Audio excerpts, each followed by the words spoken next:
We are now joined by 2020 Democratic presidential candidate and former Texas Congressman Beto O'Rourke. He's here in studio. Good to have you here. Thank you for having me. We are following what has happened in your home state overnight. You've said Americans have functionally accepted as our fate mass shootings are just going to occur. How would your policies have prevented what happened in Odessa and Midland? Yeah, I'm also thinking about the people in the Permian Basin in West Texas and Midland and Odessa right now. And I want to make sure that we take action on their behalf and on behalf of everyone in this country. Universal background checks that close every loophole. Red flag laws to stop people who have firearms before it is too late if they pose a danger to themselves or someone else. Ending the sale of weapons of war, AR-15s, AK-47s. They were designed to kill people as effectively, as efficiently, in as great a number as possible. Do we know that that was the type of weapon used in the shooting? We don't know, but in El Paso, it was a variant of an AK-47 that killed 22 people and grievously injured many more. These are weapons of war, and they're used as instruments of terror in our country. And so I think, in addition to those steps that I just described, it is really important that we buy back those weapons of war that are out on our streets right now, millions of them, and also ensure that there is a national licensing and gun registry program. We have in this country more than 390 million guns in a nation of 329 million people.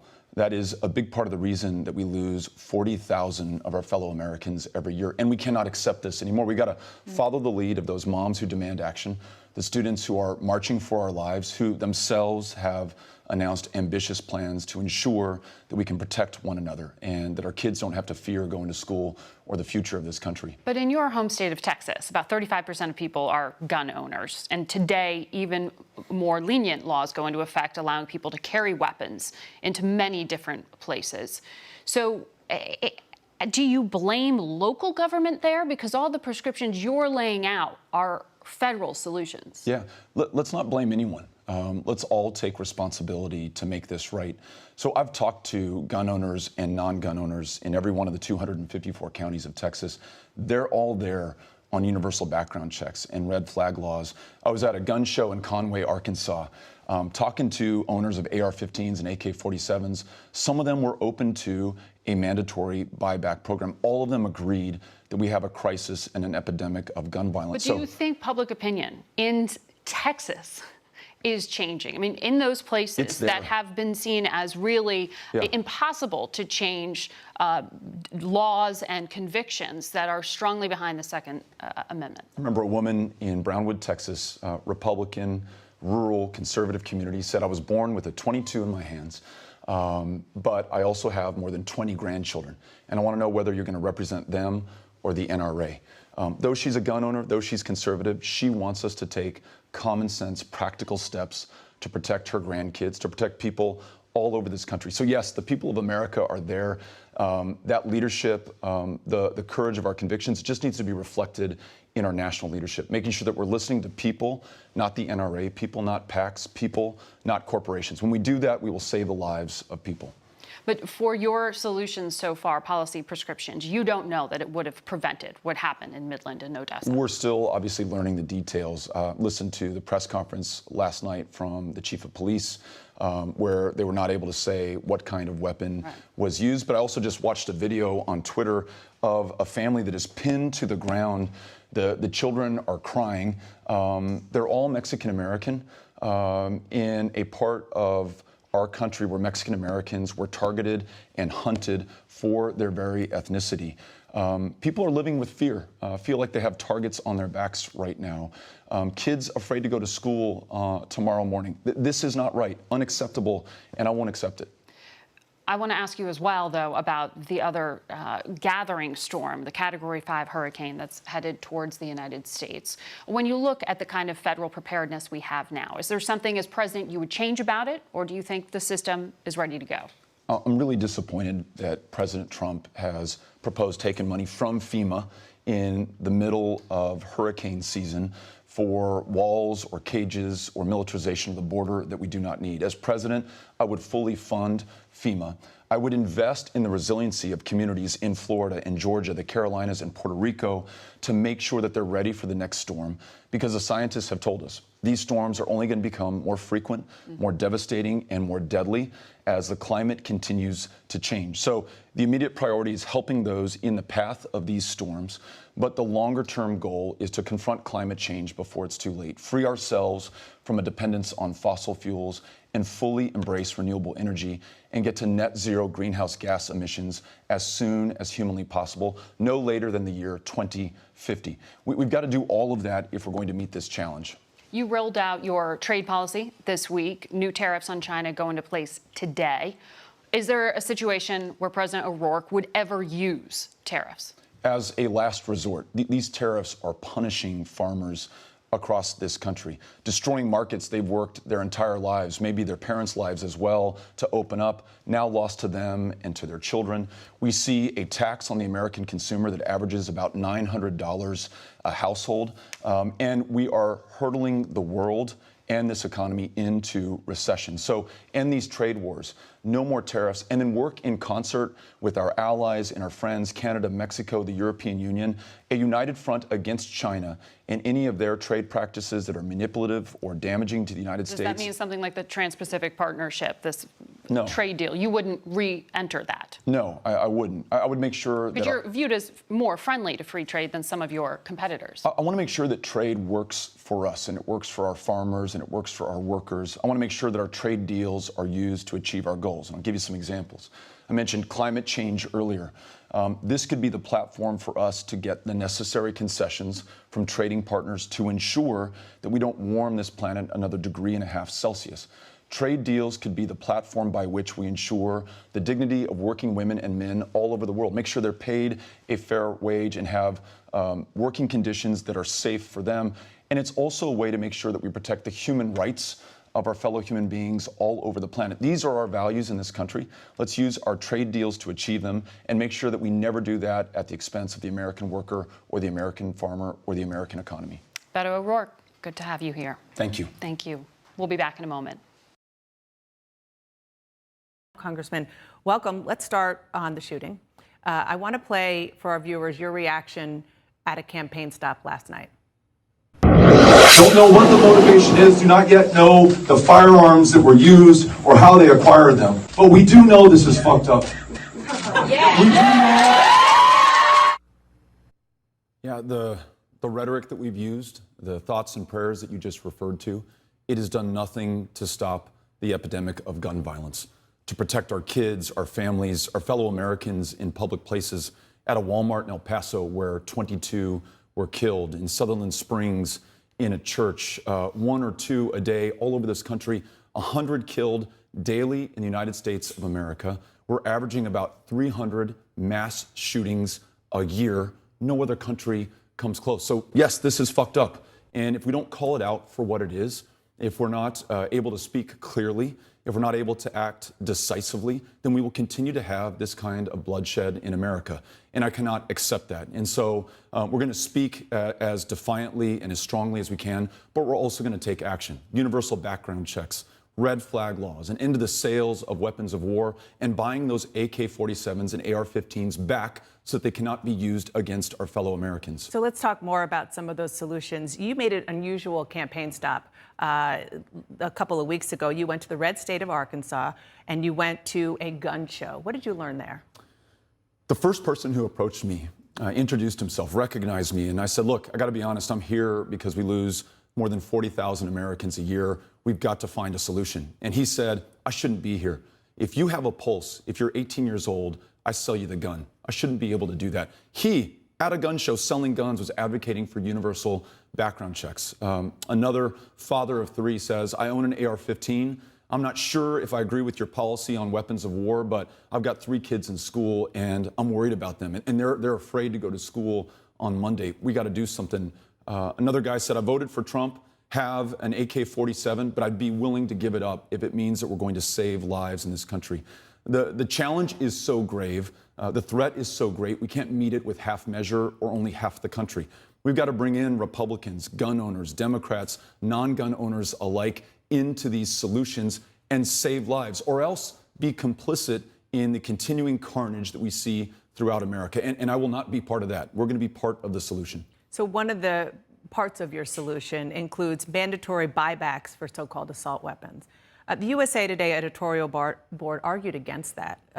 They said that you are playing into the NRA's hands, and here's what was part of that editorial. The legislation would absolutely be doomed if it included a mandatory buyback provision. Anything smacking of confiscation would breathe life and energy into the not from my cold dead hands crowd, endangering law enforcement and likely putting a full stop to any further gun safety measures. What's your response? You know, more than I worry about the politics or the polling, more than I care about what the NRA has to say on this, I care for my kids and this country and people who live in terror every day. People in El Paso, Mexican Americans who say, I feel like I have a target on my back. I'm afraid to go out in public. Kids who thinking about going to school tomorrow, haven't gone through active shooter drills, already know which bookcase they're going to pull down, which window they're going to jump out of. This is not right, and we should not accept it, and we should be honest with ourselves. Universal background checks will help. Ending the sales of weapons of war will help, but if millions of them remain on the streets, they will still be instruments of terror that terrify and terrorize us and take our lives. But what about? I'm not going to accept that. Oh, but what about the kind of real world dynamic that USA Today, the editorial board, is putting in there, that if you go too far, that it'll kill the whole thing? This triangulation, calculation, poll testing every move, that's what got us here in the first place. I listened to those students from Parkland, Florida, March for Our Lives. It came out with a bold plan for peace that talks about many of the measures I just described, a national gun registry, licensing for every American who owns a firearm. Use that gun for self-protection, to hunt, to collect, to shoot at target practice, but you don't need an AR-15, an AK-47. That is a weapon of war designed to kill people as efficiently, as effectively, in as great a number as possible. That high-impact, high-velocity round, it distributes its entire kinetic energy in your body and destroys your insides. We talked to the surgeons who treated the victims in El Paso. Many of them had been on the battlefields in Iraq and Afghanistan. They said these are wounds of war. Let's not sell those anymore, and let's bring them back off of our streets. Okay, let's change topics to what we're going to see in 11 days, the next Democratic debate. You're one of 10 who made the debate stage. One of the key issues, of course, will be health care. Senator Sanders floated a plan this weekend that would cancel $81 billion in existing past due medical debt. Is that something you could support? Perhaps, yeah. There's no reason that you should go into bankruptcy or not be able to make that payment on a prescription medication that will save your life. So first order of business is to enroll everyone in Medicare who's uninsured today. Everyone who's insufficiently insured, cannot afford that copay or that premium or bridge that deductible, they should be able to enroll in Medicare. Those who have employer-sponsored insurance that works for them, members of unions who fought for a health care plan that they like for themselves and their families, they should be able to keep that as well. And then those who have accrued that medical debt, if we can help them as well, let's do that. But I think the goal should be universal, guaranteed, high-quality care, primary care, mental health care, and every woman making her own decision about her own body and having access to the care that makes that possible. Okay, so you just suggested this in your answer. You do not support Medicare for all, which Senator Sanders and some other opponents of yours do. You said it would, quote, force 180 million Americans off their insurance. Do you think a candidate who supports Medicare for all can beat Donald Trump in 2020? Yes, I do. I think anyone in the field of candidates who's running right now not only would be a better president, but will be able to beat Donald Trump. If I'm not the nominee, I'm going to do everything I can to win that nomination. And you don't think a Medicare for all plan would hurt that? But if I'm not, I'm going to get behind whoever the nominee is and work my heart out and work with my fellow Americans to make sure that not only do we defeat Donald Trump, but that we achieve these priorities. Health care, making sure everyone can participate in the economy, rewriting our immigration laws, and confronting the challenge of climate change before it's too late. So obviously, you just made clear you're going to be behind the nominee. But you have staked out more moderate positions on several topics than your opponents like Bernie Sanders and Elizabeth Warren, who are frankly doing better than you are right now in the polls. Do you worry that the Democrats are moving too far to the left in order to win in 2020? No, I have no worries about that at all. I think our party is big enough, our democracy is big enough to have this competition of ideas and vision for the future of our country. And I'm grateful for everything that every candidate has contributed so far. My positions, I don't think are moderate or conservative or liberal. They're reflective of the people that I've listened to. Those union members who've said, look, we fought for this health care plan. I want to be able to keep it. And I want to make sure that we also extend health care to those who do not have it today. I don't know where you put that on the political spectrum, but it makes sense to me. It made sense to them. And I want to make sure that I'm representing their interests and serving them as President of the United States. Congressman Beto O'Rourke, thank you so much for coming in today. Thank you. Appreciate it.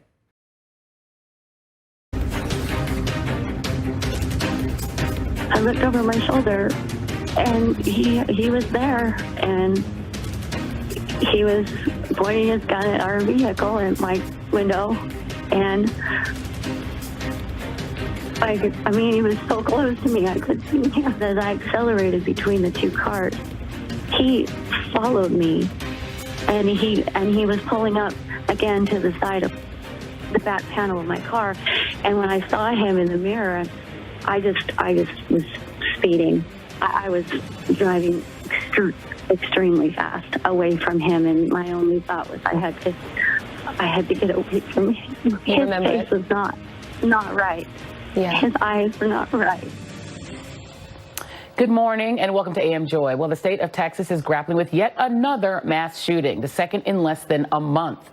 5 people were killed and 21 others were injured after officials say a gunman opened fire as he drove through the West Texas cities of Midland and Odessa.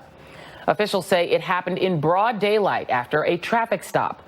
They say the gunman shot the state trooper who pulled him over, fled the scene, and at some point along the way stole a postal truck, which he used to continue his rampage. Police eventually caught up with him in the parking lot of a movie theater, exchanged fire, and killed him. The gunman's motives are not yet clear. Officials say that he used a rifle to carry out this attack. The shooting took place just one day before nearly 10 new gun laws go into effect in Texas. Gun laws which are meant to loosen restrictions. For example, starting today, it's legal for licensed gun owners to carry in places of worship and to store weapons and ammunition in locked vehicles at public schools. It's clearly the opposite of what you would do if you want to actually reduce gun violence. And reactions to this seeming state of national paralysis on gun violence have been swift from Democrats, including a particularly blunt reaction from presidential candidate and Texas native Beto O'Rourke. Don't know what the motivation is, do not yet know the firearms that were used or how they acquired them. But we do know this is up. Yeah. We do know that this has to stop in this country. Joining me now is Beto O'Rourke, Democratic presidential candidate. Thank you so much for being here. Really appreciate it. Thank you. Thanks for having me.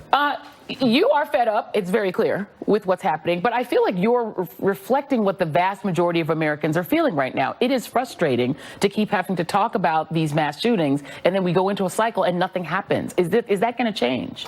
I was watching and reading the reactions of my fellow Americans to this tragedy in the Permian Basin in West Texas, a month removed from what happened in El Paso, where we lost 22 lives. And Rabbi Latz came up on my Twitter feed, and he said, profanity is not the F-bomb. What is profane is a 17-month-old baby being shot in the face. What is profane is losing the life of a high school student in that shooting yesterday who will not be returning to school tomorrow. What is profane is 40,000 gun violence deaths in this country.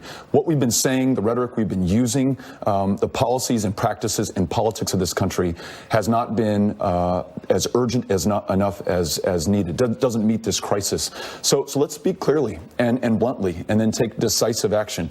Universal background checks, red flag laws, ending the sales of weapons of war, but also importantly and politically difficult to say, buy those weapons of war back. Mandate that, not voluntarily. Let's be really clear with our fellow Americans.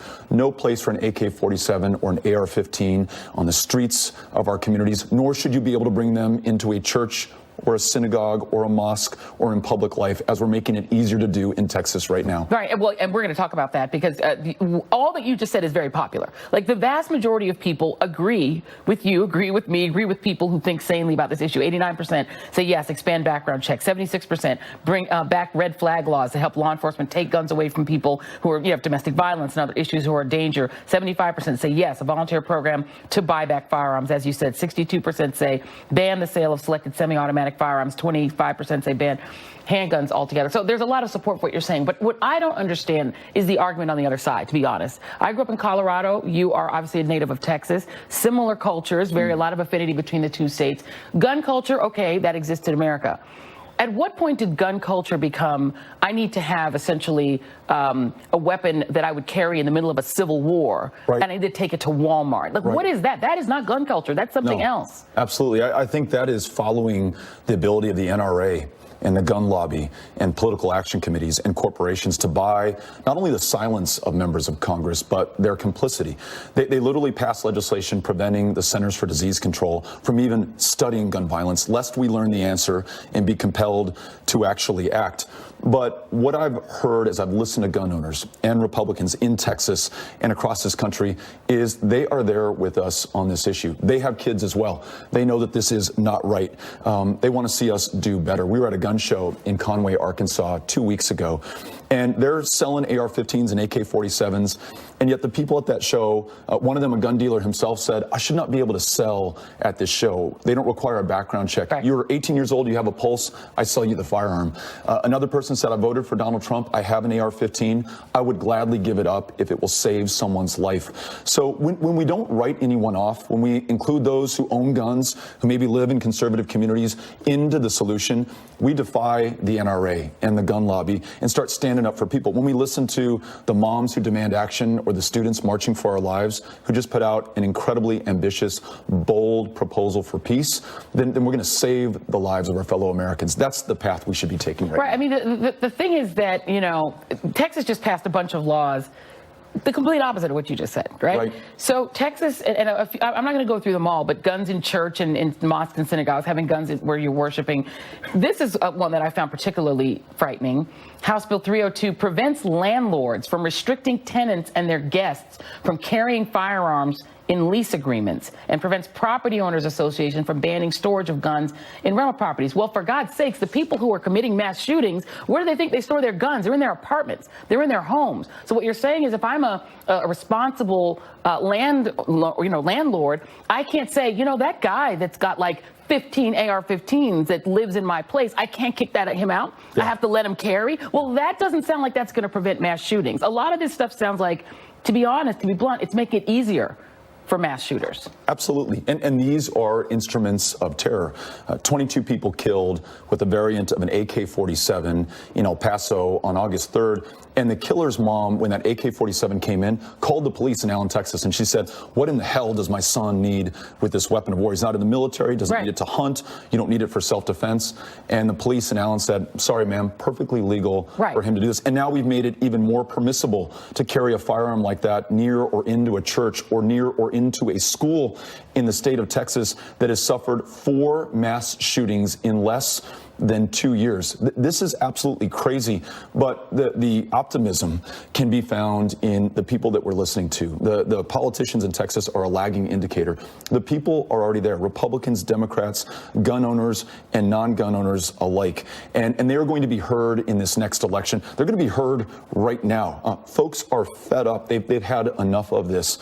So I have some confidence that we'll be able to overcome this challenge, not with those in office today, but with those who are going to force this issue by taking to the streets and standing up to their elected officials. Is money what it's going to take? Because I'll be honest with you, my relatives live overseas are terrified to come to the United States. They're afraid to come to the United States. They would not set foot in Texas. I'll be honest with you. There will be no tourism from anybody that I know that lives overseas because they say, I wouldn't go there. When we were in Florida, people were a little nervous to come to Florida, the gunshine state.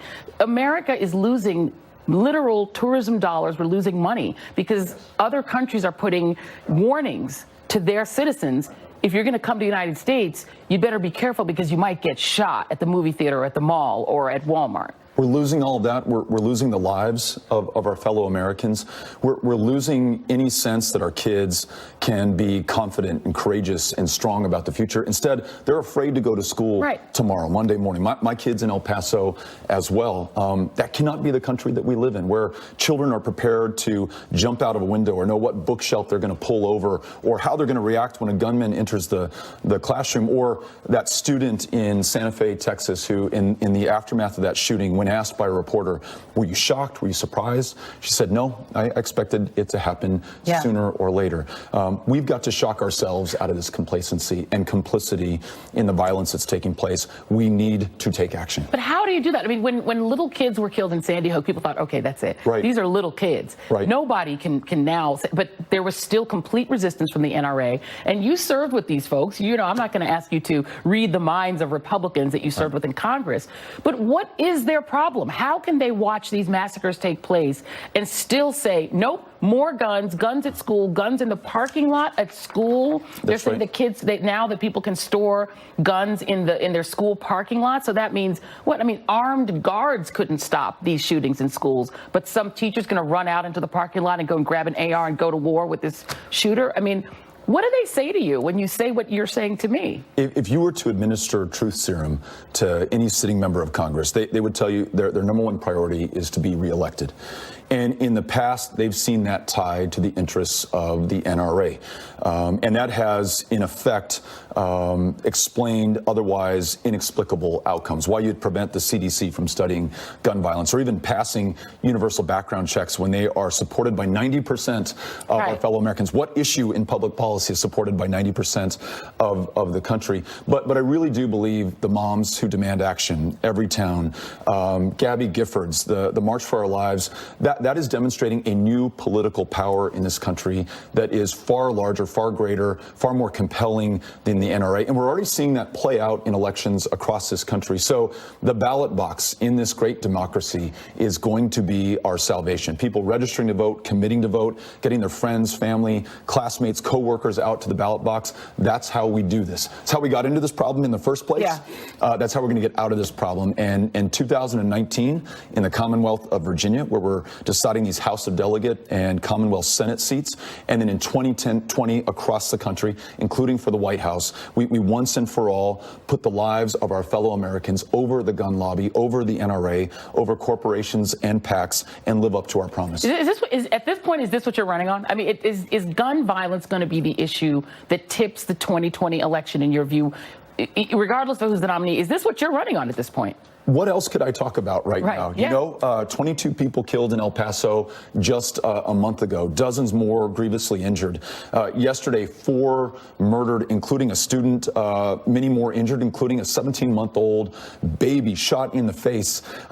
If this is not making us angry, if we don't respond with the urgency that it demands, then we are in part to blame. This is on all of us. Government of, by, and for the people. Blame it not on one party or one person. It's every one of our responsibilities to get this right, and I take that incredibly seriously. Yeah, well, you know, I'm going to tell you, just point of personal privilege, you know what I respect about you is that it's clear that you care more about this than being president, which I think is important for politicians to understand, that you have to care about a thing. That's right. If you're running for a thing, it's caring about something more than you care about the power of being president. It seems like you care about this the most. That's right. I think we've been constrained by polls and focus group tests and our fortunes in the next election. Put all that out of mind and then just focus on those kids and families and our fellow Americans who need us right now. That is all that you need to run a campaign the right way. And then I trust in the wisdom of my fellow Americans. They're going to decide this one way or the other, I think for the better. We're going to replace Donald Trump. We're going to bring this divided country together again, and we're going to get it right, including on gun violence. Can you do me a favor and tell your fellow members of Congress, you got out of Congress, you're okay, right? Yeah. There is life after being in Congress, That's right? Not getting reelected or not running again, not being in Congress is not the end of the world. You have to live with yourself for the rest of your life. Exactly. Your kids are going to have to inherit your legacy. You better make sure that you get it right while you still can. You'll be judged for it forever after. Thank you very much, Beto O'Rourke. Thank you so much for being here. Thank you for speaking up and speaking the truth and speaking truth to power and even to the media. That's right. We need it sometimes too. Thank you. Thank you very much. Appreciate you. Okay.